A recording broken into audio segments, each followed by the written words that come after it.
Ez nem egy szép autó, már szép, de nem egy tökéletes állapotú autó.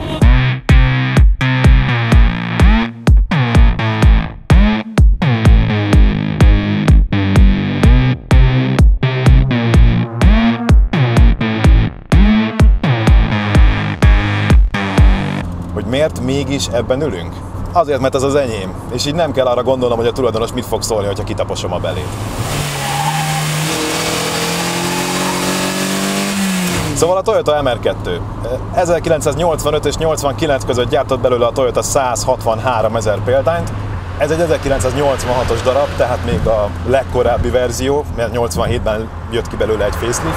És egészen elképesztő, hogy az szintén 1986-os Peugeot 505-höz képest, mint hogyha űrtechnikában ülnénk.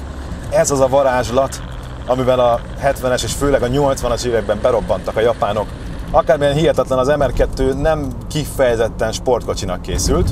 A cél az volt, hogy egy két személy számára kényelmes, városi, elővárosi, munkába járós autót készítsenek, ami mellesleg dinamikusan is megállja a helyét. A középmotoros elrendezés pontosan emiatt került kiválasztásra, mert dinamikusan így olyan egyensúlyt tudtak adni az autónak, ami párját ritkítja.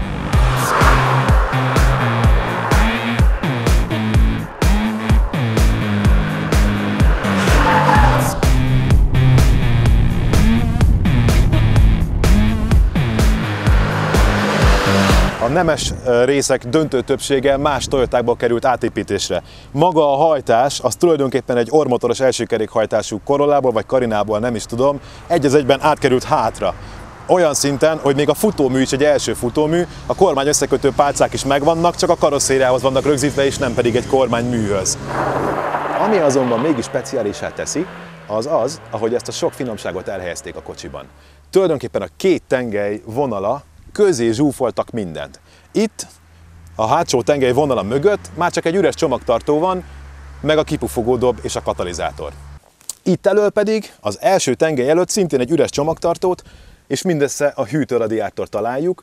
Az összes többi nehéz darabja az autónak be van zsúfolva középre, még a benzintank is a két utas között tulajdonképpen a kardán alagútban van, nyilván kardántengely nincsen benne, ott lakik az a körülbelül 40 liter benzin, amit bele lehet tankolni.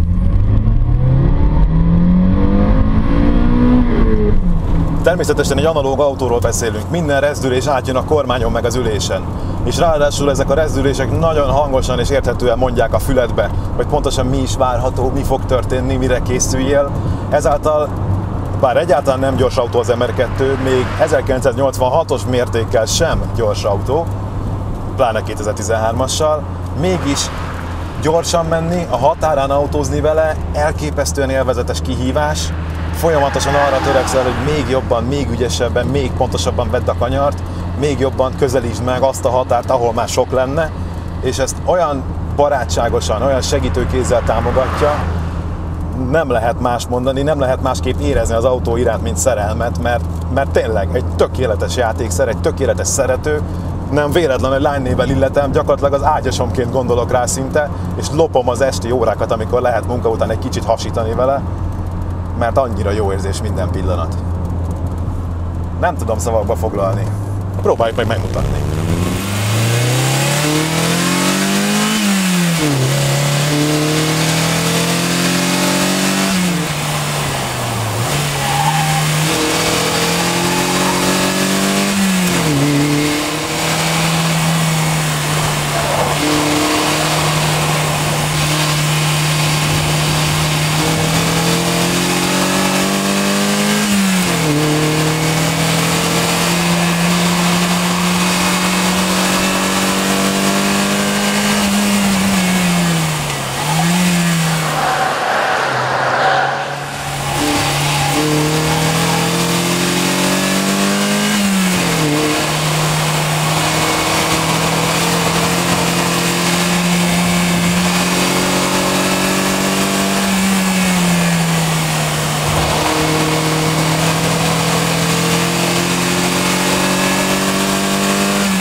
Folk Racing felnék, rajta semi-slick gumik, Sárga EBC betétek fogják a lyugatott tárcsákat, és az egész autó jó pár centivel közelebb ül a talajhoz.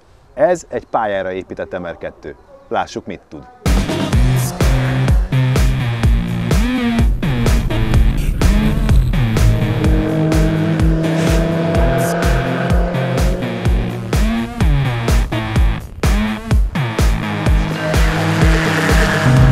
A gumik és a futómű miatt, mint hogyha nem is ugyanabban az autóban ülnénk. Egészen más, sokkal harapósabb az eleje, mint a gyári verziónak. A csodálatos 4 GE, ami ebben az autóban is gyakorlatilag gyári állapotban van benne, szenzációsan teljesít pályán is, és amikor már ilyen futómű és fék van alatta, ezáltal a kanyarokban ilyen tempóra képes az autó, akkor egy pillanatig nem érezzük, hogy kevés lenne az ereje. Sőt, mi történt? Az történt, hogy az autó gyári beállításai kicsit tekerve lett, optimalizálva lett. Minden egy kicsit még élesebb, még sportosabb. Ezzel ez az autó még utcán használható, persze sokkal jobban ráz, és sokkal nehezebb fizikailag megterhelőbb vezetni. De itt a pályán pont ez kell. Pont az kell, hogy dinamikusan kihozzuk a maximumot a gépből. Innentől kezdve a sofőrnél van a labda. Innentől kezdve nem lehet az autóra fogni.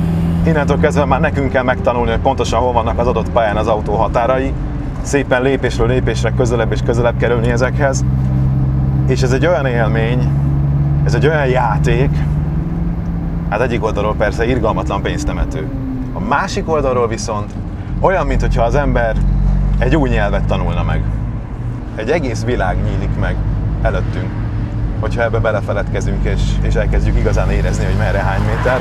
Szerencsére vannak pályák, ahol ki lehet menni, és Magyarországon is szerencsére van arra lehetőség, hogy az ember beleélje magát, és megtanuljon 10 másodpercekért harcolni senki mással, csak saját magával. Az MR2 erre tökéletes társ. Lehet keresni jobbat, vannak más megoldások, de az MR2 tökéletes.